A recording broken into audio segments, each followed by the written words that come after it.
A mad shiver, a thrill of adventurous triumph that was mingled with something of trepidation, leaped through me when the great flagstone tilted easily beneath my foot, disclosing dark steps of granite, even as in the story.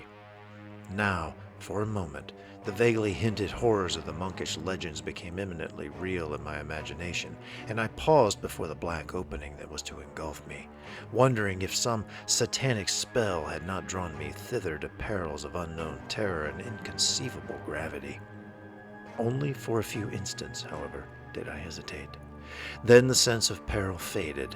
The monkish horrors became a fantastic dream, and the charm of things unformulable, but ever closer at hand, always more readily attainable, tightened about me like the embrace of amorous arms. I lit my taper, I descended the stair, and even as behind Gerard de Venteillon, the triangular block of stone silently resumed its place in the paving of the court above me.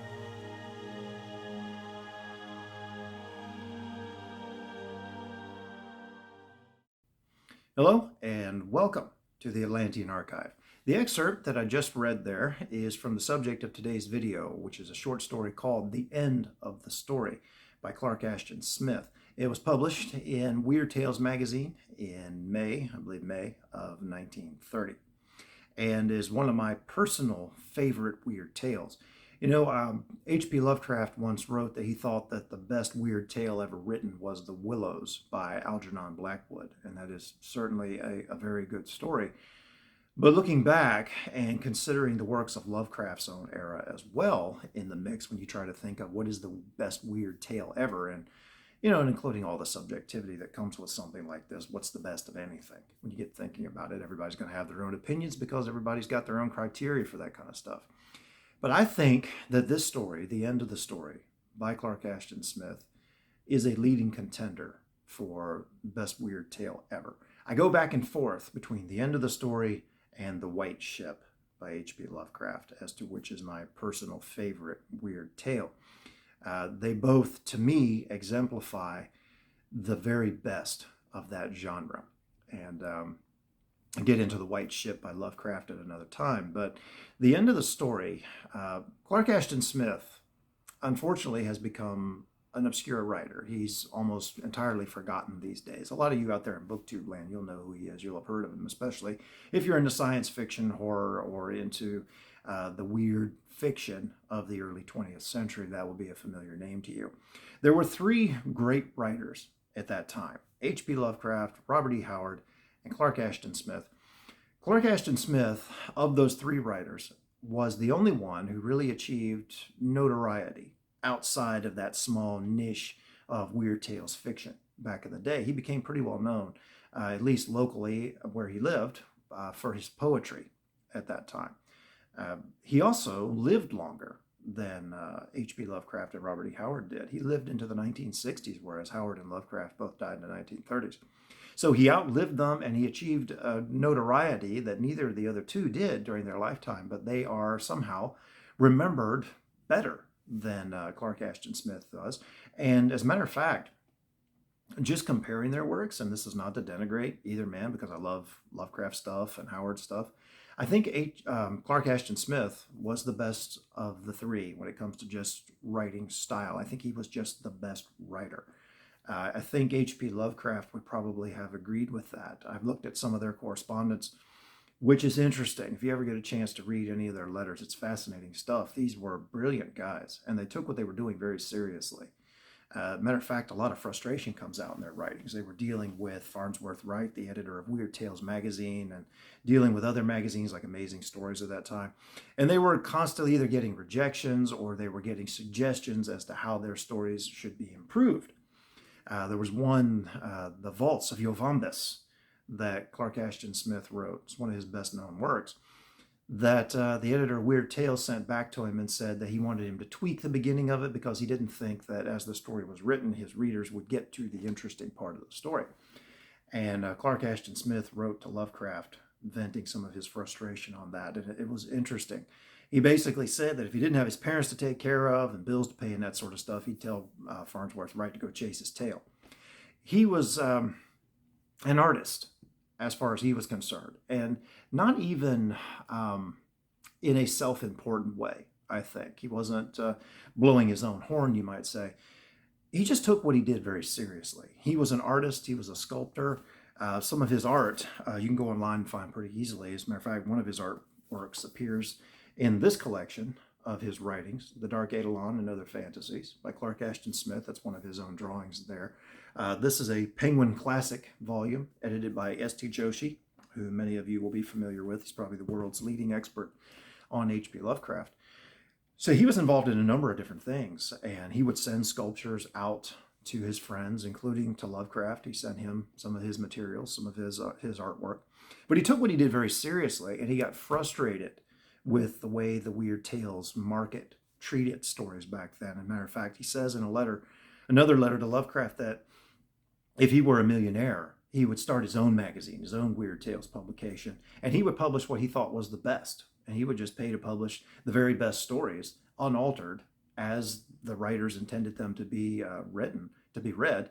And as far as he was concerned, the howling public could just go hang itself, basically. He was going to go produce what he thought was quality work and put it out there. And whether people liked it or not, or how many people liked it, was really a secondary consideration. It was art for art's sake at that point.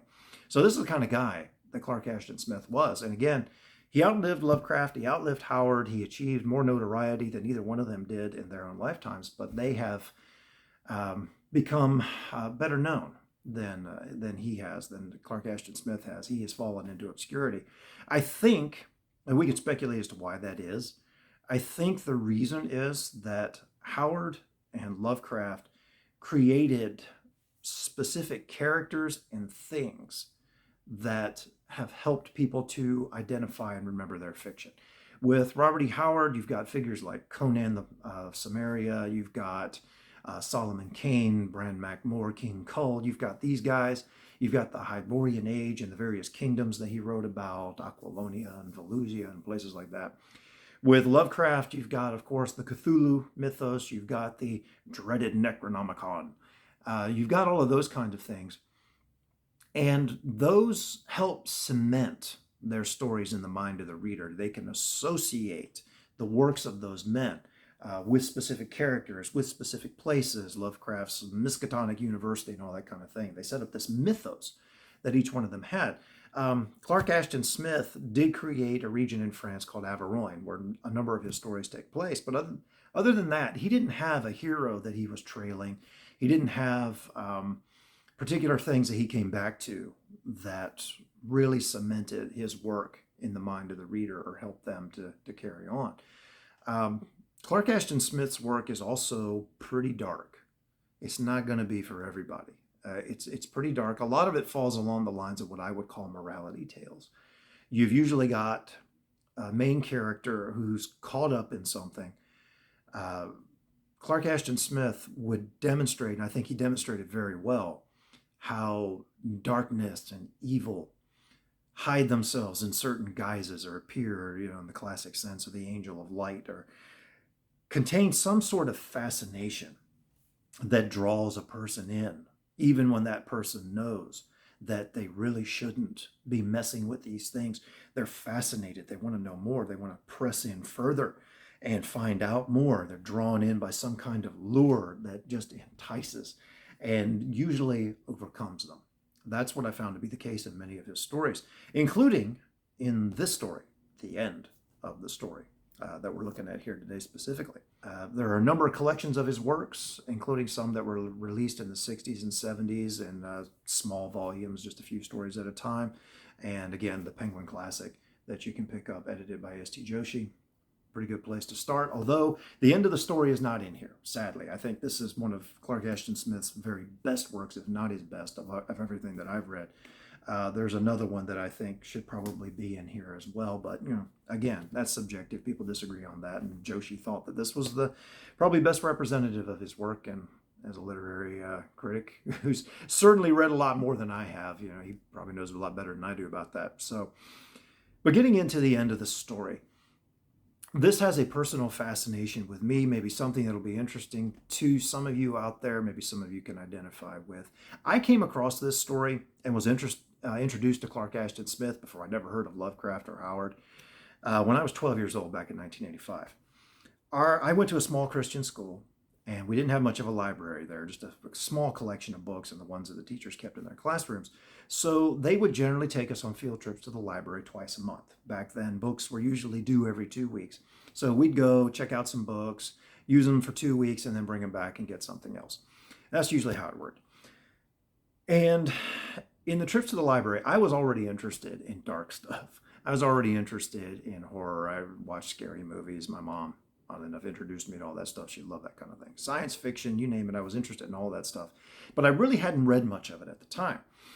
And certainly not on an adult level. The books that I was reading, I had read abridged versions of Dracula and Frankenstein. And the abridged version I read of Frankenstein, by the way, really traumatized me. I was not prepared for that. I'd seen the old Universal movies with Frankenstein. I was not prepared for sympathizing with the creature. That book really did something to me. And I had also, by that point, fallen in love, absolutely in love, with the works of Jules Verne and Sir Arthur Conan Doyle's Sherlock Holmes stories. But I was reading these in abridged volumes. I had not read adult versions of these stories. Well, I remember one trip to the library when I came across a collection of vampire tales, an anthology, and immediately realized I have got to read this. I started flipping through it. I remember, I think the very first story in it was Dracula's Guest. I don't remember the title of it. I've looked and I've looked since trying to get something to spark my memory, and I just don't remember what the anthology was entitled. But it had some amazing stories in it. And again, these were adult stories. And too much in some cases for a 12-year-old to handle, definitely. But I knew as soon as I laid eyes on that book, I had to read this thing. I also knew I wasn't going to get out of the library with it. The teachers, especially coming from a Christian school environment, they were pretty sensitive to what we read, and they probably had some feedback from some parents saying, "Why did you let my kid come home with that?" So when we would get ready to check out, we'd line up at the desk, and the teachers would go through and see what we were taking home.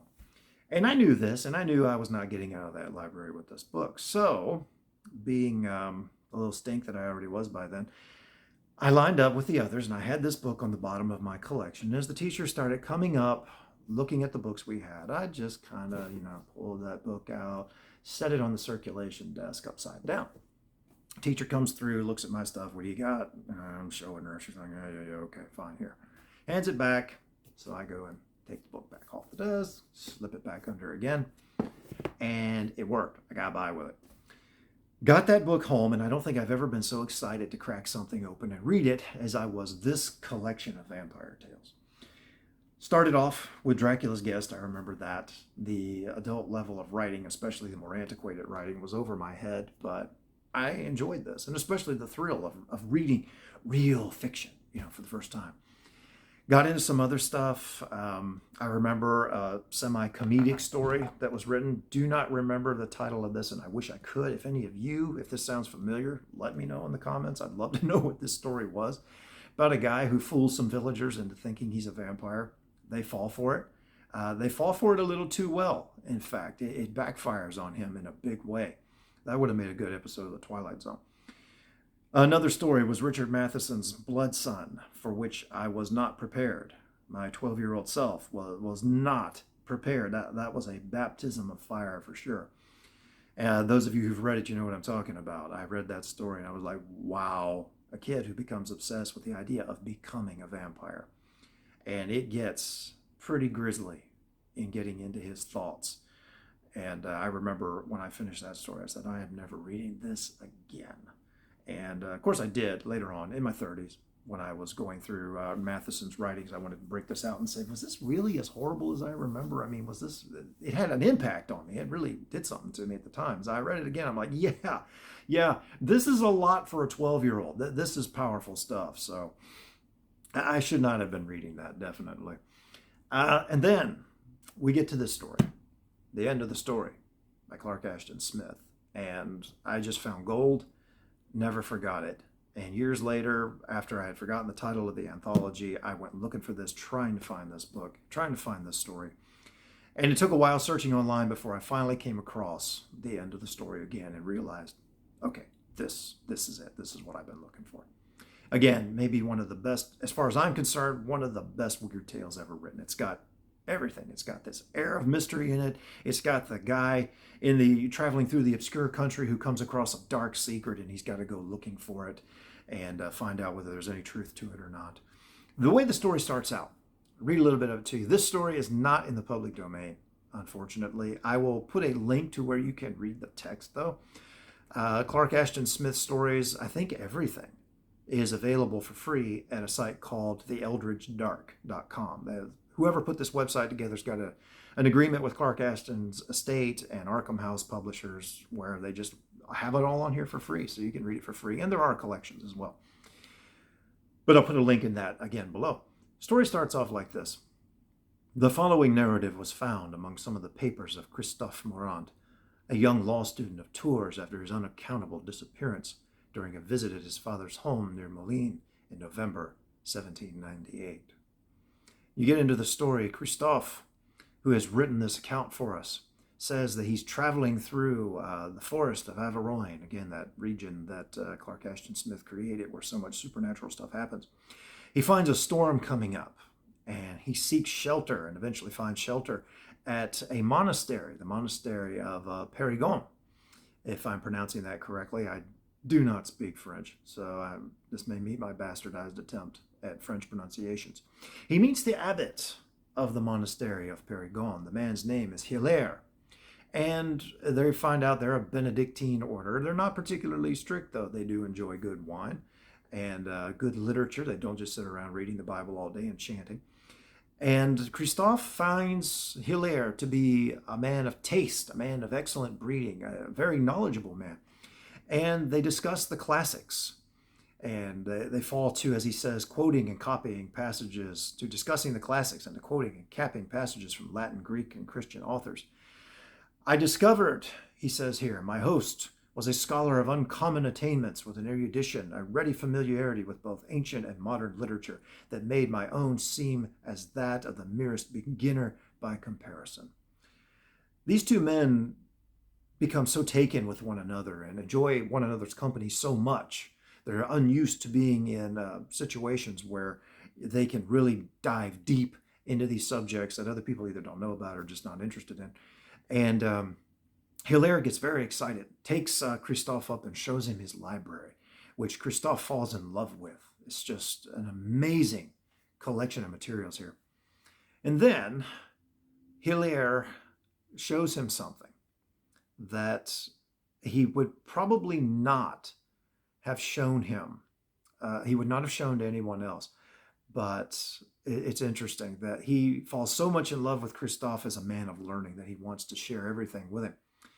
And getting into this, Hilaire, at length, he pressed a hidden spring in one of the library tables and drew out a long drawer in which, he told me, were certain treasures that he did not care to bring forth for the edification or delectation of many, and whose very existence was undreamed of by the monks. So the abbot's keeping some secrets here of some particularly delicious, delectable materials that he's got secreted away and shows only to a privileged few.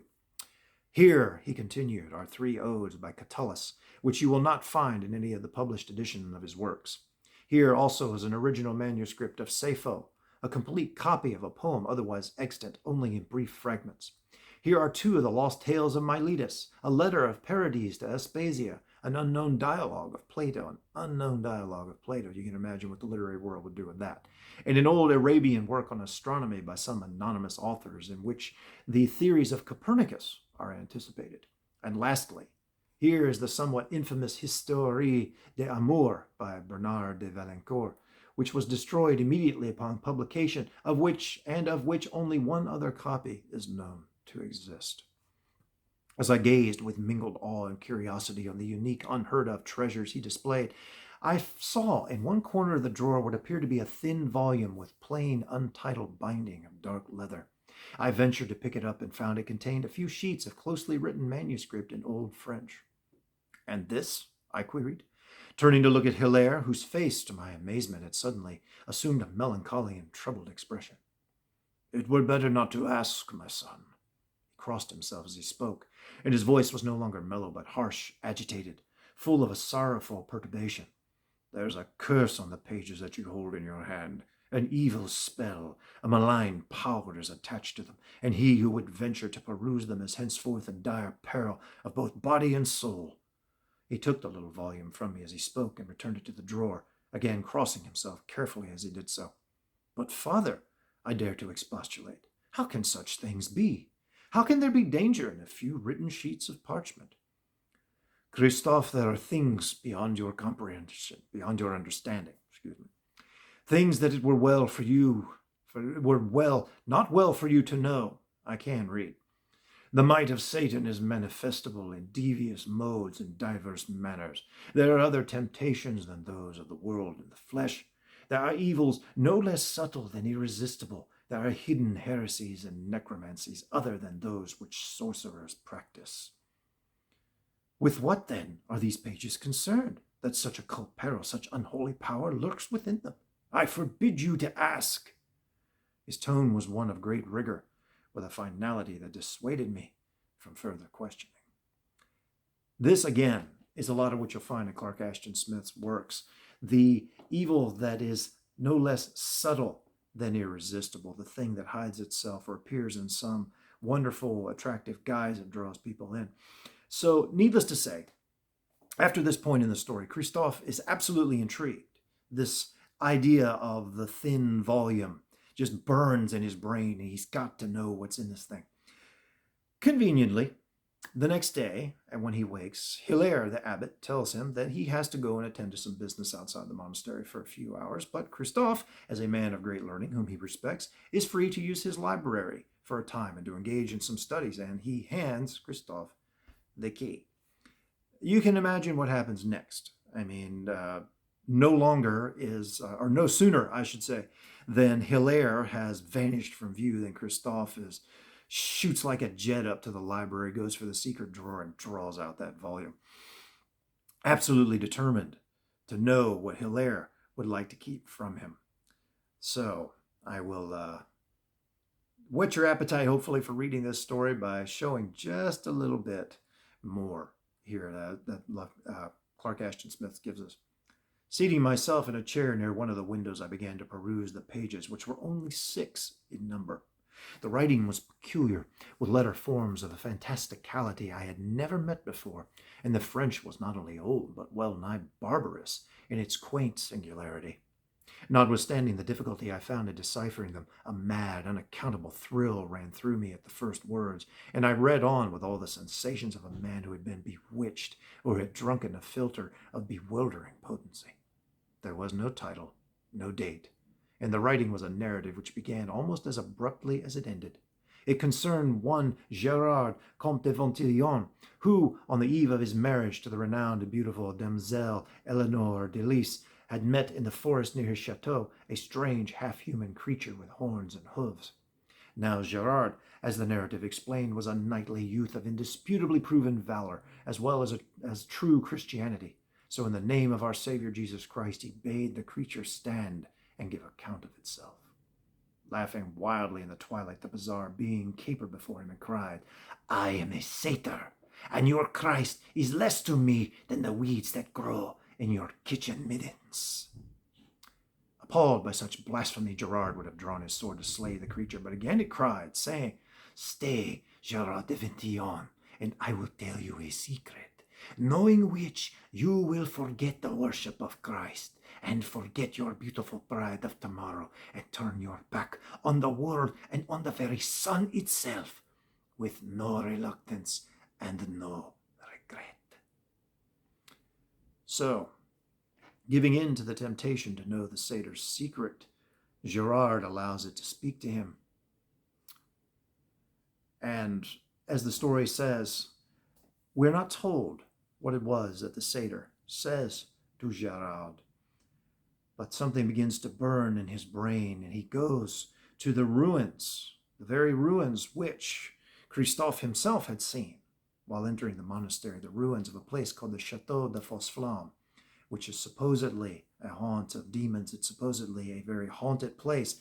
And as one of the monks tells Christophe when, of course, he immediately gets what he needs and goes to check out those ruins following in the trail of Gerard, one of the monks tells him that great holy men have gone there attempting to exorcise the place, and none of them have ever come back. So Christophe takes off, and I read for you an excerpt at the very beginning of the video there of part of what he experiences. Now, I'm going into a little bit of spoilery stuff here. I won't spoil the entire thing for those of you who really love this kind of stuff and want to get into it and experience it for yourself, which I encourage you to do. Great story. Christophe finds himself beneath the ruins. He finds himself exploring what looks like a kind of catacomb, if you want to say it like that. And then suddenly he finds himself emerging into daylight again, into a country that does not resemble Averoigne whatsoever, but is different in a number of ways. And he begins to see a hint of fantastic creatures that do not exist in the real world. And it's only then that his experience really starts. And the beguiling thing that brought Gerard to ruin centuries before makes itself manifest to him. The end of the story by Clark Ashton Smith is a tale of the lure of darkness that burns in the brain, again, as so many of his stories dealt with. That thing which we know we ought to leave alone, that we're better off not knowing, but we still cannot resist delving into. Clark Ashton Smith was a master of this kind of fiction. I'll leave a link again where you can read the story for yourself. Hopefully you'll check this out. I haven't seen too many comments on this story amongst those who discuss weird fiction, and especially even amongst BookTube. I don't know if I've seen any other reviews of this story out there. It's fantastic, though. Again, maybe that has to deal with Clark Ashton Smith slipping into obscurity over the years. But I would venture to say, again, this is one of what I would consider to be one of the best weird tales ever written. It's got everything.